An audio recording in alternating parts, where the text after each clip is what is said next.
Alright, hello again. This is Jason, your ever malevolent, fucking whatever you want to call it, eSports director. I'm gonna do the usual disclaimer that, like, anything I say here, like, you should definitely consider, think about it critically, and definitely, like, you need to consider things I say, because I'm your boss, but, just sort of, I don't pay you, but also use like your common sense and your logic and your like thinking to like analyze what makes sense and what doesn't. Like you're smart, or else you wouldn't be in college. Well, I don't know. Like you're not stupid people. Sometimes you make stupid choices, but like, maybe you have different reasons. Okay, so I'm gonna look at just bot lane this game, and so I'm gonna go ahead and pause it and just because you can't see it, but like replay, I can write this entire screen. I can see like your stats for runes and stuff. So I'm gonna go ahead and look at that. All right, you guys are for bot lane. Soraka is bronze 2, Caitlyn silver 2, and just for reference for you guys, you're against a diamond 5 and a diamond 5, and so it's okay that you lost the lane. It's 100% okay. Do not be upset about it. I don't know if you are, but just like, do not worry about it. It's okay. You guys can improve, and I think playing against them, you probably learned a lot, and it was very different from what you usually play, or what you usually play against. Let's look at the runes AD, or I'm looking at Caitlyn. You took 18-12 masteries. I think that makes sense. Maybe 18-0-12 against a Blitzcrank, but I don't know. I don't really play that much AD carry. It looks like you have armor seals, percent cooldown. I don't know what this mastery is, or this rune is, but it looks weird. Then you have magic resist blues. That looks like flat, because you have 12. I think it's flat. And then you have plus 14.4 AD. Oh, that's probably crit chance. For Caitlyn, oh no, fuck, I'm looking at Draven's. I'm an idiot. I'm sorry. So you have 8 AD, 13.5 attack speed, 9 armor, 12 magic resist. I'd have to look at it, but that's probably fine for Caitlyn. I don't know how much Caitlyn you've played, but like attack speed is good, but maybe you should have a little bit more AD. I don't know, it's hard to say. It's kind of just like a personal preference thing at a certain point. Alright, Soraka, 8.3 AP. I don't know what that's from. It's a weird amount. Alright, your runes for Soraka are whack, first of all. For Soraka, your goal is to have cooldown reduction, AP, and, like, I guess armor or health. So the cooldown reduction, you have 3.9%, which tells me it's probably scaling, and that's okay. 8.3 AP is, I guess, like, maybe it's 2 AP quints? I don't fucking know. A magic pen does not really matter with Soraka because you don't get more healing back based on how much damage you do, and so only AP. And then like maybe if those are your marks, I would probably take armor marks instead, because the healing you get is more valuable based on the amount of armor and resistance you have, if that makes sense. So like if you heal back like a flat number, that flat number is made more effective by the armor you have because you take less damage on those numbers. And then the health regen, I think it'd be more valuable, like you get health regen back in your kit, and so it's more valuable for you to have more resistances, which makes it less likely, like you take less damage in the lane. Yeah, I think you should modify these runes for Soraka. Alright, so looking at this, I talked about it in the vision video, but just going over it very quickly. I think your setup for the jungle was very lazy. You both just came in, you plopped your wards down, which I think might have been a response to Blitzcrank, but that's like, if you set up properly, that's not necessary. You can put your Victor here to scout if they're coming this way. You put either AD carry or support or jungler here or whatever, and then they can only be attacked from here because your mid laner is watching this path, and so you're safe to like stand here and watch all over here. And then you can either stand this way so that they can only come through here. You're vulnerable from the bot lane, but like that's generally something people don't do. Or if you're super scared, you can ward here. But I would not use both bot lane wards and then just go hide over here. That's just extremely lazy. If anything, I would use your jungler ward. because we'll see in the laning phase that like these are down for 130, 180 seconds. I'm not gonna talk about this. This is weird. I think you were forced to take heal, but it's definitely not ideal that you had to take heal. But I don't think you really had a choice because Karni needed a jungle. Well, actually, well, yeah, I don't think it's that bad. Alright, coming into the lane, you guys... Okay, you're playing extremely passive, which is like not a bad thing because you took heal. You guys are just gonna have knowledge because you have heal and due to that early gank that you're going to be zoned. But you, the Blitzcrank walks in this bush and you walk all the way the fuck back here. Man the hell up a little bit. If Draven is all the way back here and Blitzcrank like runs up at you, let's like adjust your vision and then rewind it. And this is just a little, to an extent, this is just to illustrate the importance of laning wards. I'm having those wards in lane, especially against a Blitzcrank, because Blitzcrank's zoning power. You guys walk in this bush, or he walks in this bush, and let's see where you go, Soraka.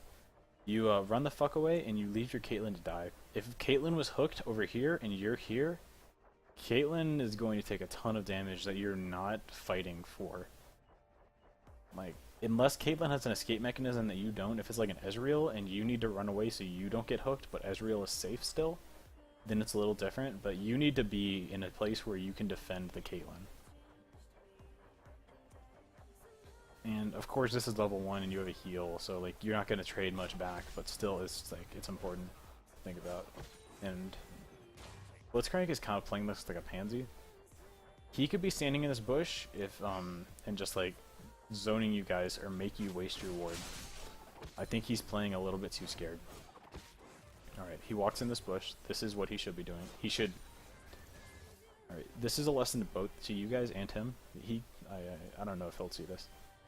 But he walks out of this bush, and I guess to get a Targon's or Spoils of War, but like they're both full HP, and he's only a 1 stack, even if that's what he came out for. But staying in this bush and taking away your vision of him, like let's see how it makes you guys play.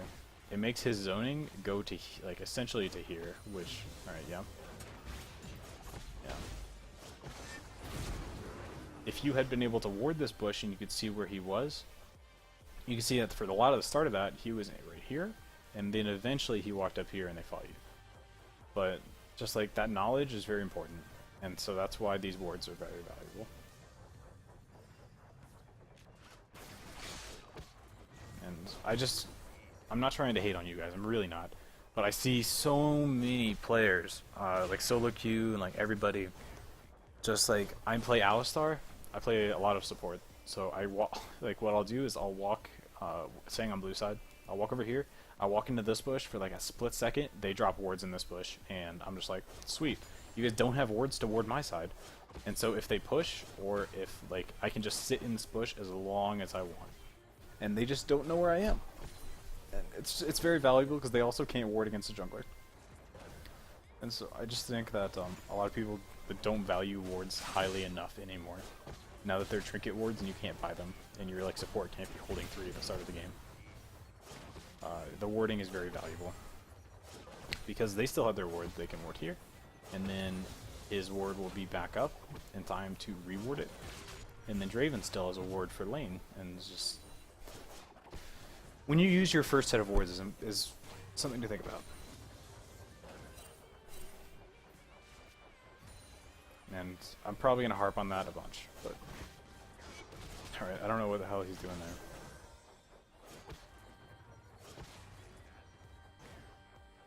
Alright, just judging by the way you're playing Soraka, I don't think you're very familiar with the way new Soraka works. So, new Soraka and saying like the 4th fucking version of Soraka, whatever. Astral Infusion is not as good as it used to be because you don't have as much innate regen on your own, and so you kind of have to play a little bit more aggressively than you used to, which is dangerous, especially against the Blitzcrank. But when the Draven was here, you were just like running around. You can afford to play a little bit more aggressively, especially because I see you do that a lot. when I watched you play versus Team Black as well. Oh, not Team Black, Team White. That happened. And AJ does a lot too. And I think it's just, it might be from solo queue or just like inexperience. Playing with like a lane partner that you're comfortable with.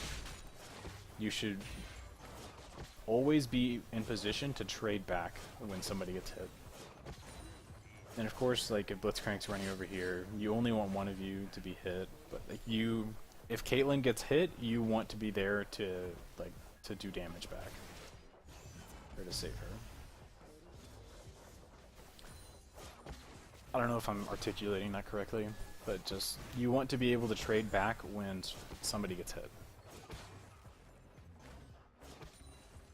Alright, I don't even think you're getting experience at this range. You're always sitting very far back, which is absolutely like an okay way to play Soraka in the past. But I think Soraka right now, you need to be a little bit more aggressive to be. You need to position a little bit more far. You position a farther up to be successful with Soraka as she is currently, because you have to be able to get the rejuve to keep your health up, and then will also increase your heal onto your ally. So just focus on landing star calls on the new Soraka, and also I would consider increasing your levels in star call. I don't know what you level up, but 2 levels in star call is really good because of the amount of rejuvenation you get. I can pull it up how much you get. All right. Do I want to cover it here? Let me think for a second. Okay. I guess I'll go ahead and cover it here for you. Oh wait, I talked about in the site video, but you want to place this like here instead of here because it gives you more vision like when they're coming down and when they're over here. You don't need sight on going this way because you're standing over here. And so it's kind of why. Just like move it a little bit further back. And it gives you more vision around this corner. Alright. Let's look at this dragon. You guys had 2 really bad dragons this game. Alright, I understand that you want to stand in the pit to be safer. So that you can jump out, which is I assume, like, I don't know why you're doing it exactly, I'm not psychic, but I assume you're standing here so that in case something goes bad, you can jump over the wall. But in that case, why didn't you do it? Because you see what happened is everyone else left and you tanked like 5 hits from the dragon and you nearly died. Yeah, you do that. So if you're gonna stand in this pit, like everybody needs to be over here and able to jump out. Otherwise, you need to like position safely, and then if something comes to fight, you either do the dragon or you fight. You don't split the attention. That's a no-no. And you didn't do that, but you also tanked like 6 shots from the dragon as AD carry and nearly died from it, and then you died to Blitzcrank. Like if you were standing over here for safety, you should have just jumped out. Because it would have been better for you to jump out and walk around than to walk through here and almost die.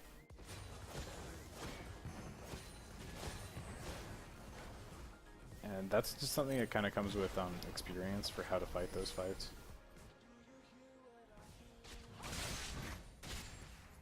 I'm sorry. I'm just trying to keep these shorter because I did these videos and like a lot of people complained that they were too in-depth, so if you like them more in-depth, you should tell me, because I think a lot of people don't like how long they were. Because I can go into like every little thing that like goes wrong, but I'm just trying to give things that I see very often that I think can be improved. And still here, you guys are 2v1. Okay, this ward I can talk about. When you're on blue side, you don't want to ward here, you want to ward as far over to this side as possible. Unless it's a pink ward. If it's a pink ward, you want to ward on this, like either here or here, because you want them to come to you, like come further in so you can defend it more easily. But if it's like a regular ward, you either want to ward here or you want to like ward over here. Because you just want as much sight as possible. You want as much forewarning as you can get. Alright, all of this time, Soraka, you were standing really far back. Here, I can go back to it.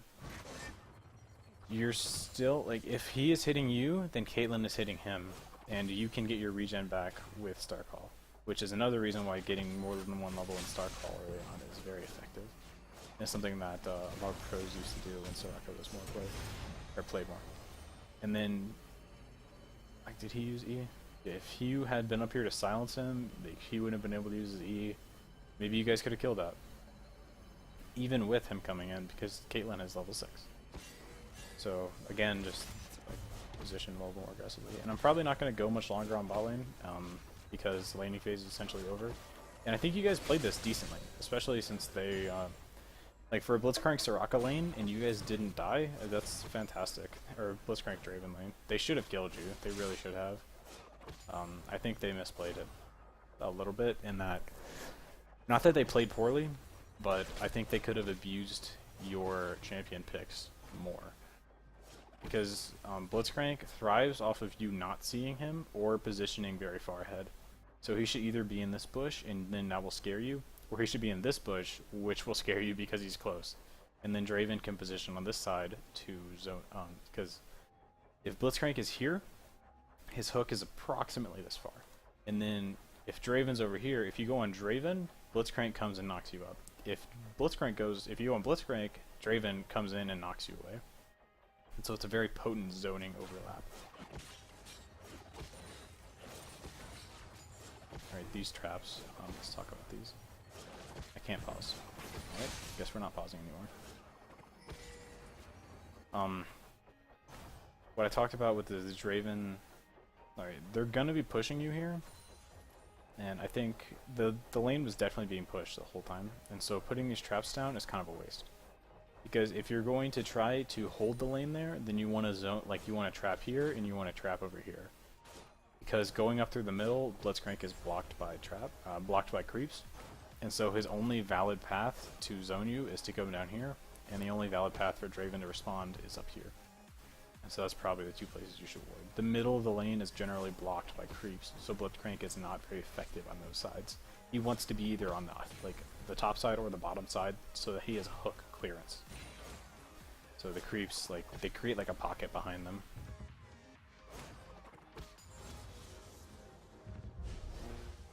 Okay. I don't even know if that makes sense for you. I hope that was helpful.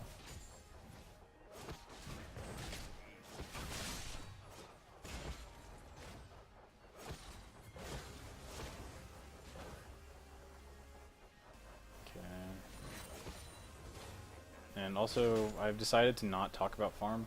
I've told you guys all about farm, and unless it's like a champion-specific thing, like this is a fancy way to farm on this hero, then I'm not going to talk about it anymore. You guys know about it, and like you should think about it and continue practicing. I shouldn't need to keep talking about it. I think while playing Caitlyn, you need to consider your trap placement, because it's based on stacks, I think. 45-second recharge time, so you just place both of these at random, it feels like. Because if Blitzcrank's gonna come, he's not gonna run through here. He's gonna run down here or up here. And so, in most situations, warding in the creep wave is not effective unless you've already CC'd them in the creep wave. Warding the entrances to bushes, or trapping the entrances to bushes is effective. I assume you guys saw that, and then they run up.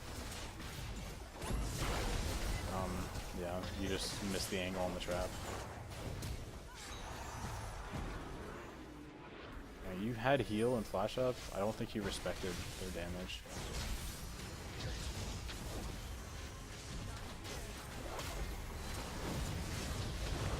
So what I imagine happened here is that they told you to bait them or like stay alive because they're teleporting in, and so you like turned back around to try to like keep them coming. But you just don't be afraid to use your summoner spells. Or maybe this is bugged and you did use it. I don't know. Don't be afraid to use summoner spells. They're there for a reason.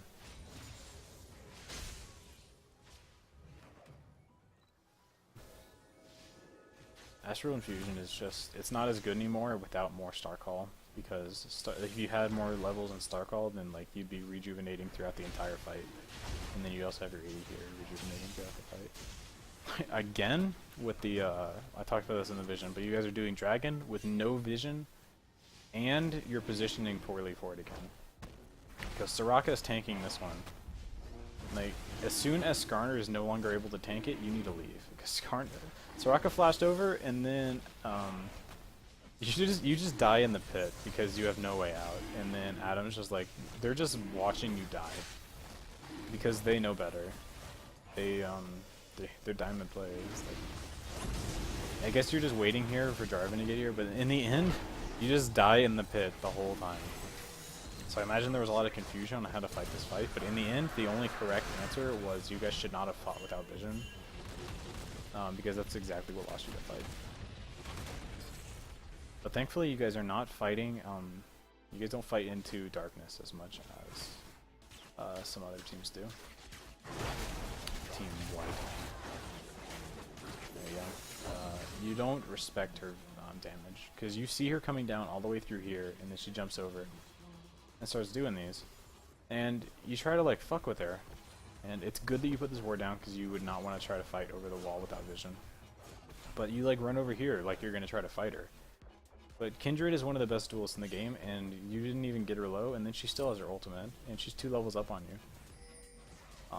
There's absolutely zero chance that you could have fought her in one. And I don't know if you knew that, but it's just, you didn't respect her damage.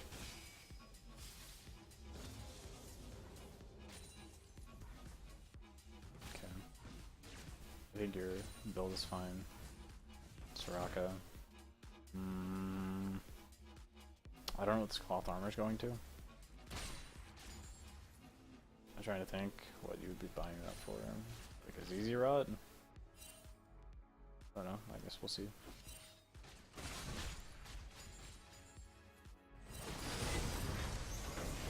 You're still playing very passive.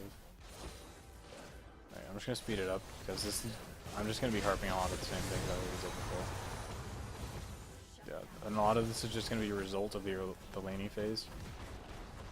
Because Draven is a very snowbally hero.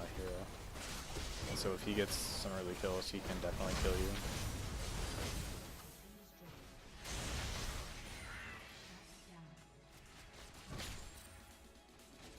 Because I think the biggest thing for bot lanes to work on when they're just like getting started together is the early game.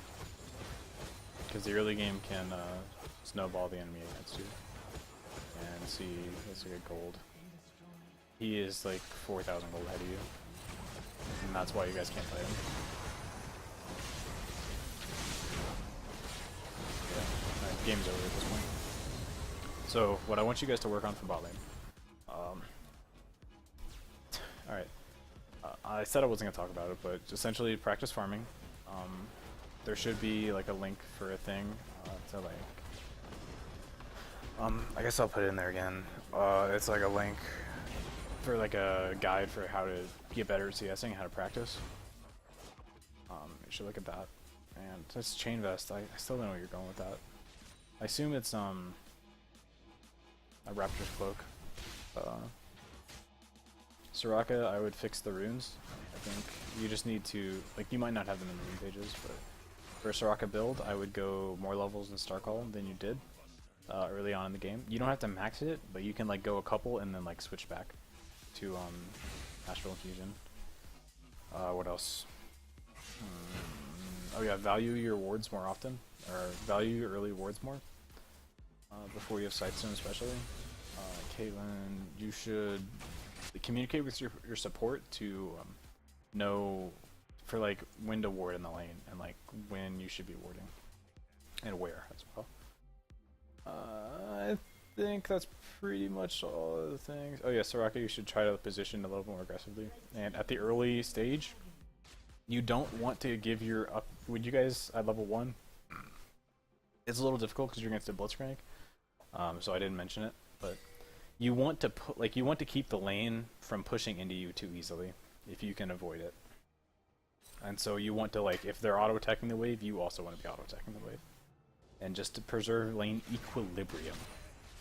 But I think that's it. I kept this one under 30 minutes. That's good. I'm trying to make them quicker.